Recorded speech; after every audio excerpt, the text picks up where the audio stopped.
Pregnancy एक ऐसा time है जब हम रेगुलर बेसिस पे माँ और बच्चे दोनों की हेल्थ के लिए क्या चीज़ें अच्छी है, क्या चीज़ें बुरी है, उसके लिए उन्हें टिप्स देते हैं। कौन कौन से खाद्य पदार्थ माँ को खाने चाहिए, कौन कौन से खाद्य पदार्थ अवॉइड करने चाहिए, कौन कौन सी चीज़ें से माँ और बच्चे दोनों की हेल्थ को फ़ायदा होगा, किससे नुकसान होगा। तरह तरह की एडवाइजेज हम उन्हें देते हैं। काफ़ी लोग ज़्यादातर जो इस तरह के एडवाइसेज देते हैं वो अपने एक्सपीरियंस के बेस पे या सुनी सुनाई बातों पर देते हैं। ज़्यादातर साइंटिफिक डेटा या साइंटिफिक लिटरेचर बहुत ज़्यादा इसके लिए अवेलेबल नहीं है। तो आज हम स्पेसिफिकली बात करेंगे उन चीज़ों के लिए जिसके लिए साइंटिफिक एविडेंस है कि वो प्रेगनेंसी में नहीं करना चाहिए। हमने ऑलरेडी एक वीडियो किया जिसमें हमने बात की कौन कौन सी चीज़ प्रेगनेंसी में करना चाहिए। तो आज हम बात करेंगे कौन कौन सी चीज़ें प्रेगनेंसी में नहीं करना चाहिए, कौन कौन से खाद्य पदार्थ को या इस तरह की चीज़ों को अवॉइड करना चाहिए। सबसे पहला बात करेंगे अल्कोहल का, जो कि सबसे ज़्यादा इंपॉर्टेंट है। हालांकि अल्कोहल पूरी तरह से फूड प्रोडक्ट तो नहीं है, लेकिन इसको प्रेगनेंसी में हर हालत में अवॉइड करना चाहिए। माँ की हेल्थ के लिए तो खराब है ही, बच्चे को भी डैमेज कर सकती है। बच्चे के ब्रेन में फीटल अल्कोहल सिंड्रोम डेवलप हो सकता है, जिससे बच्चे के ब्रेन को परमानेंट डैमेज हो सकता है। तो एज फार एज पॉसिबल आपको अल्कोहल अवॉइड करना चाहिए। फीटल अल्कोहल सिंड्रोम से बच्चे को बचाने के लिए आपको इसको पूरी प्रेगनेंसी में बंद ही रखना चाहिए। इसके अलावा कोई भी ऐसा फूड प्रोडक्ट है जिसमें इन्फेक्शन होने का चांस है, या जो प्रॉपरली स्टेरलाइज्ड या प्रॉपरली पास्चराइज्ड या प्रॉपरली क्लीन्ड या प्रिपेयर्ड नहीं है, उसको आपको अवॉइड करना है। क्योंकि अलग अलग तरह के इन्फेक्शन अगर माँ की बॉडी में चले जाते हैं तो बच्चे की हेल्थ के लिए भी डेंजरस हो सकते हैं। दोनों की जान का खतरा हो सकता है, और एक बार इन्फेक्शन फैल गया तो फिर प्रेगनेंसी अर्ली टर्मिनेशन भी हो सकती है। इस दौरान पेशेंट को भर्ती करने की जरूरत भी पड़ सकती है। तो ऐसे केसेस में मदर को आप रिकमेंड करते हैं कि अंडर कुक्ड या बिना पकाया हुआ या रॉ मीट नहीं खाएं। इसमें हार्मफुल बैक्टीरिया जैसे साल्मोनेला और इकोलाई होते हैं, जो कि माँ की हेल्थ के लिए नुकसानदायक है। अंडर कुक्ड या अनप्रिपेयर्ड या रॉ कच्चे एग्स भी नहीं खाना चाहिए, ये भी नुकसानदायक है। इसमें भी साल्मोनेला इन्फेक्शन हो सकता है। इसके अलावा अंडर कुक्ड या कच्ची फिश भी नहीं खाना चाहिए, इसमें भी हार्मफुल बैक्टीरिया और पैरासाइट्स हो सकते हैं, जैसे कि सुशी और साशिमी। ये सारे फिशेस जो है, अगर इनको आप कच्चे उसमें खाते तो ज़्यादा नुकसानदायक है। ज़्यादातर कोई भी फिश जिसमें कि हाई मर्क्यूरी कंटेंट हो, जैसे sword fish, shark, king mackerel और टेली फिश, ये सारे फिश को भी अवॉइड करना चाहिए। इसमें मर्क्यूरी कंटेंट ज़्यादा होता है, तो ये माँ की हेल्थ के लिए अच्छे नहीं है। माँ और बच्चे दोनों को नुकसान पहुँचा सकते हैं। इसके अलावा डेली मीट, यानी कि जैसे टर्की का मीट है, सलामी है, हैम है, इसमें कुछ हार्मफुल बैक्टीरिया जैसे कि लिस्टीरिया होता है। अगर ये माँ को दिया जाता है तो इसमें बच्चे को नुकसान हो सकता है, अबॉर्शन हो सकता है, बच्चा मृत पैदा हो सकता है, स्टिल बर्थ हो सकता है। तो इसलिए एज फार एज पॉसिबल इस तरह की मीट्स को अवॉइड करना चाहिए।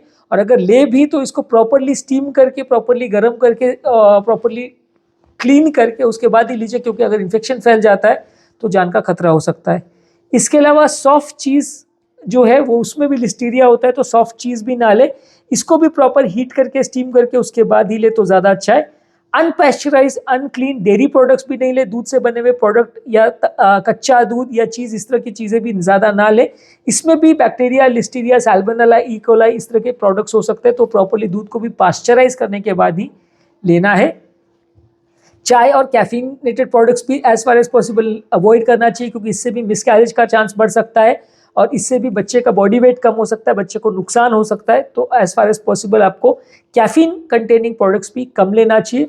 उसी तरह प्रेगनेंसी के दौरान अस्पार्टेम और सैकरिन जैसे आर्टिफिशियल स्वीटनर्स भी नहीं यूज़ करना चाहिए। नेचुरल स्वीटनर जैसे कि हनी है, मेपल सिरप है या सिंपल शुगर अगर आप यूज़ करें तो ज़्यादा अच्छा है।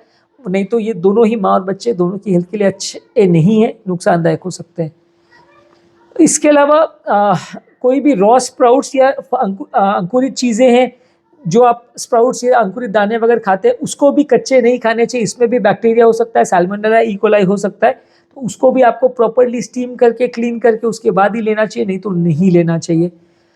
कुछ अनक्लीन वेजिटेबल्स वगैरह की भी जहाँ तक बात करें, उसमें भी वही प्रॉब्लम है कि अगर आपने प्रॉपरली सब्जियों को धो के नहीं लिया या फलों को भी आप बिना धो के लेते हैं तो उसमें भी इन्फेक्शन होने का चांस हो सकता है।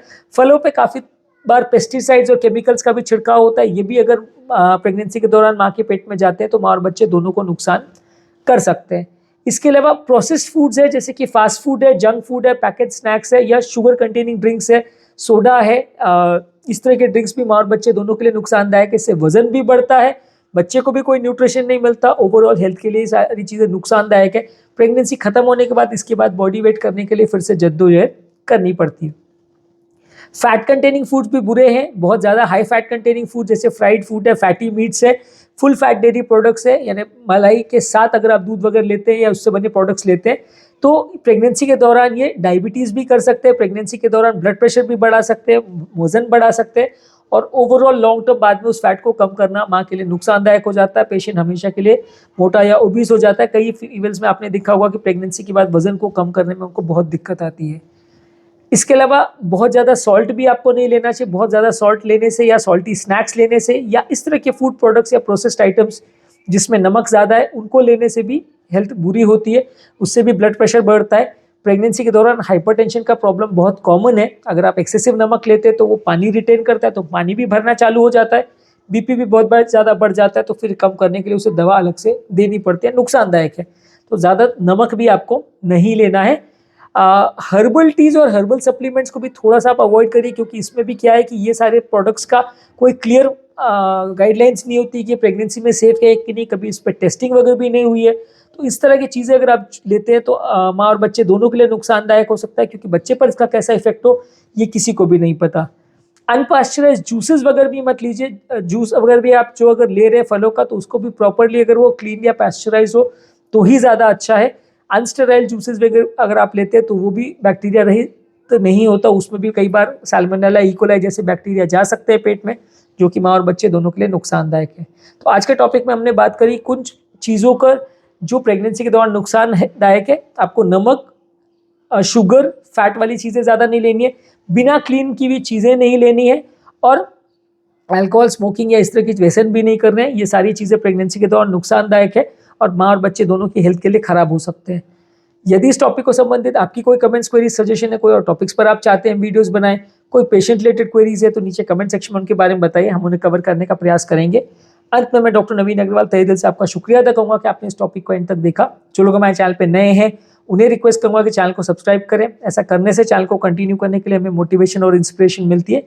जब भी हम कोई नया कंटेंट अपलोड करते हैं तो उसका नोटिफिकेशन आपको मिल जाता है। हम कोई यूट्यूब लाइव सेशन भी करते हैं तो आपको नोटिफिकेशन मिल जाता है। जो लोग हमारे चैनल पे सारे वीडियोस को बहुत डिटेल में नहीं देखना चाहते तो उनके लिए रेगुलर बेस पे हम यूट्यूब शॉर्ट्स अपलोड कर रहे हैं, जिसमें सारे टॉपिक का 1 मिनट में ब्रीफ समरी या इंपॉर्टेंट फीचर्स हम आपको बताते हैं।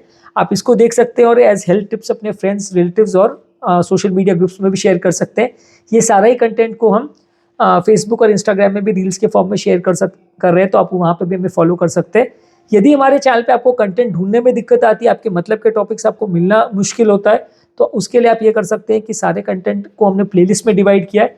जिस तरह के टॉपिक को आपको देखना है या आप देखना चाहते हैं उस तरह के प्लेलिस्ट पर जाइए। BP, sugar, cholesterol, heart attack, heart failure, angioplasty, bypass, तरह तरह के प्लेलिस्ट है, तो आप उस पर जाइए, उसको क्लिक करिए और आपको वहाँ पे रेलेवेंट कंटेंट मिलेगा। ज़्यादा ढूंढने की मेहनत नहीं करनी पड़ेगी।